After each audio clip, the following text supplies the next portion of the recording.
આ દેશ કોઈ મોદી કે અમિત શાહના બાપનો નથી, અમારા ખેડૂતોનો દેશ છે.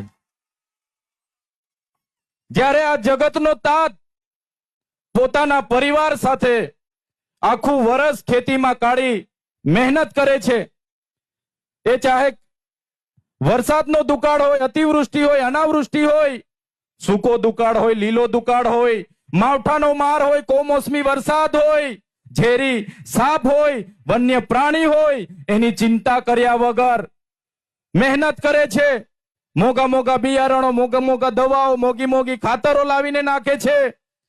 અને જ્યારે પાક કાઢીને જ્યારે પાક પાકી જાય છે ત્યારે આપણામાં કહેવત છે એ પ્રમાણે ઢોર ખાય, મોર ખાય, ચોર ખાય અને પછી વધે. ખેડૂત જ્યારે ઘરે લાવે, પોતાનું ભાણું ભરે અને જ્યારે વેચવા માટે બજારમાં નીકળે છે ત્યારે આ ભારતીય જનતા પાર્ટીની નીતિ તમે જોઈ લો. આ ભારતીય જનતા પાર્ટીની સરકારમાં ખેડૂતોને પોતે પકવેલા ભાવ, પોતે પકવેલા પાકના ભાવ નક્કી કરવાનો અધિકાર નથી.